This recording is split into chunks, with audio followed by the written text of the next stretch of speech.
5 दिवसामध्ये कोणी तुमची भेट घेतली? कोण तुमचे उमेदवार आले? उमेदवार 7-8 उमेदवार आलेले आहेत. त्याच्यात वंचित आघाडी त्यांनी पाठिंबा दिलेला आहे. बसपा त्यांनी पाठिंबा दिला आहे. मनसेने पाठिंबा दिला आहे आणि उभाटा शिवसेना त्यांनी पाठिंबा दिला. काल शेलेकर साहेब आलते आणखी त्यांनी पाठिंबा नाही दिला. नाही ते बोलले सोमवारी लेटर जायला कारण का काल शनिवार नाही कसं आहे, ते पण आरपीआयचे, आपण पण आरपीआयचे आहे आणि तुम्ही पण आरपीआयला लई मदत केलेली आहे आणि तुम्ही कामं पण केलेले आहे. तर आमचं म्हणणं हेच आहे की तुम्हाला काही त्रास झाला नाही तर तुम्ही आवाज उचलता, ते एकासाठी नाही उचलत, सगळ्यांसाठी उचलत आहे. म्हणून तुम्ही जे ठामपणाने निर्णय घेतले, कोणाच्या दबावामध्ये नाही, तर तुम्हाला अगर काही त्रास पण असेल तर तुम्ही आम्हाला कॉल पण करू शकता. तुमच्याकडे नंबर आहे. आणि राहिली दुसरी गोष्ट, आमच्याकडनं काय सहयोग पाहिजे असेल तर ते पण तुम्ही बोलू शकता. दादाला पण बोलायला बोला. आणि तसं काय असलं तर आम्ही पण तुमच्या साईडची उभे राहणार.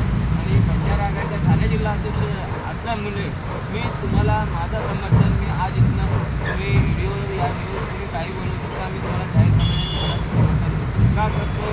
कारण जे झालं आहे ते आपल्याला पण दिसतं. जे चुकीचं आहे त्याचा त्याचा आवाज उचलणं हे गरजेचं आहे.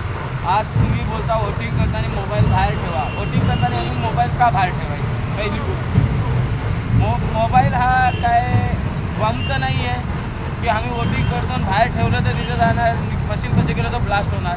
तुम्ही ठेवायला का बोलता? का की चालता चालता ते आमचे दुसरे उमेदवाराचे बटन नाही दबत, त्याचा व्हिडिओ नाही बनवला पाहिजे, व्हायरल नाही झाला पाहिजे म्हणून हे बोलता. आणि तुम्ही बोलता मोबाईल बाहेर ठेवा. आम्ही आझाद देशचे आझाद नागरिक आहेत आणि आमच्याला जावा, आम्ही वोटिंग करायला जातो. कुणाचे नाही पैसे घेता, नाही कुणाच्या दबावामध्ये असता. तुम्ही आमचा मोबाईल आम्हाला बाहेर ठेवायला बोलणारे तुम्ही आहेत कोण? म्हणजे आम्ही आझाद आहेत तर कैदी आहेत. आम्ही तुम्हाला वोटिंग करायला जाऊ. काल एक मुद्दा तुम्ही लोकांनी चांगला उचलला की काही लोकांचे, आता मी जसं वार्ड नंबर 10मध्ये राहतो, माझी वाईफ आणि माझा एकाच जागेवरती नाव टाकलेलं एकच घर आहे, तर माझा नंबर 10 नंबर वार्डमध्ये येतो वोटिंग आणि माझ्या बायकोचा हक्कामध्ये कसं काय जातो?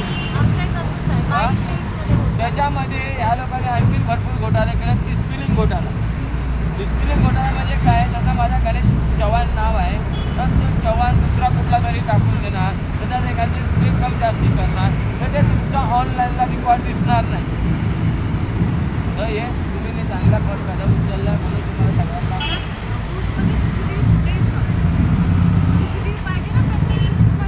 आता तुम्ही बुकची गोष्ट काढली ना, म्हणून तुम्हाला माहितीसाठी एक गोष्ट बोलतो.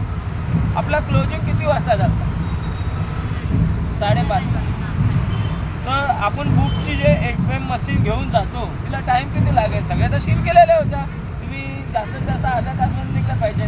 पण काही बुकमधल्या मशीन या 8 वाजल्यापर्यंत नाही निघल्या होत्या, या 8:30 वाजल्यापर्यंत नाही निघल्या होत्या. तुम्हाला माहिती आहे का नाही माहिती आहे? मला नाही माहिती, पण मला हे माहिती आहे म्हणून मी तुम्हाला सांगतो.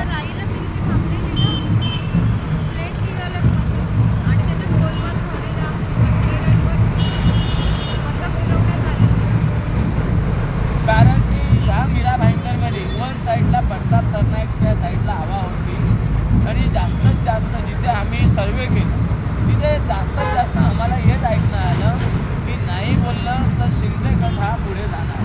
कारण की आम्ही ज्या ज्या कॅम्पवरती बसलो होतो ना तिथे आम्ही पण पाहिलं. हे नाही की आज आमची BJPची युती आहे या नाही आहे त्याच्यासाठी आम्ही तुझ्याशी दबून वार्ता करणार. आपण आझाद देशचे आझाद नागरिक आहेत आणि तुम्ही अगर आवाज उचलले तर तुमच्यासोबत आम्ही उभे आहे. कुठं चुकीचं झालं आहे तर ते समोर आलं.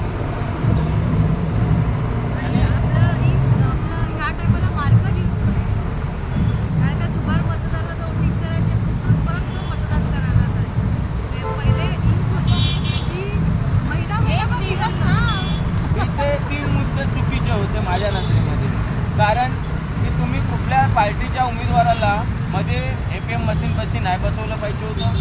काही उमेदवार तुम्ही तुमचे बसवता ते चुकीचं आहे. दुसरी गोष्ट, जे मशीन ठेवता तिथे कॅमेरे असलेले पाहिजे, CCTV फुटेज, आणि ते आम्हाला रोडवरती दिसले पाहिजे की आम्ही जे मतदान केलं आहे ती मशीन तुम्ही साईडला ठेवली आहे तर त्या मशीनासोबत छेडछाडी नाही होत आहे. तर आम्हाला पण भरोसा असला पाहिजे. कारण की आम्ही मत तर करतो शिवसेनेला, पण मत जातं कुठेतरी दुसऱ्या पार्टीला, तर हे चुकीचं आहे. आता मी तर असं पण ऐकलं, एक उमेदवार उभा होता त्याला जे आहे एक पण मत नाही, 0 मत. म्हणजे त्याचा स्वतःचा मत सुद्धा त्याला नाहीये. नाही हे तर ही पचवण्यासारखी गोष्ट नाही आहे. तिची आणि फॅमिलीची तर असेल ना. अरे तिच्या फॅमिलीची नाही, त्याचा उमेदवाराचा सुद्धा वोट नाहीये. मग तेच तर घोटाळा आहे ना. तेच मोठा घोटाळा आहे. तर ते सगळ्या गोष्टी आहेत. बाकी तुम्ही जे काय उचलला आहे चांगलं आहे. बाकी आमचा काय सहयोग या मदत लागेल तर तुम्ही बिलकुल करा. आणि आम्ही व्हिडिओ काकासाहेब खंबाडकर, आपले कामा पवार जे बंजारा समाजाचे महाराष्ट्र अध्यक्ष आहेत, काकासाहेब खंबाडकर जे RPI पक्षाचे महाराष्ट्राचे उपाध्यक्ष आहेत, आम्ही आठवले साहेब यांना फेसबुकवरती आणि यूट्यूबवरती टाकून पुढे व्हायरल करणार. आम्ही केलं पाहिजे का नाही हे? हो नक्की, कारण का सगळी एकत्र आली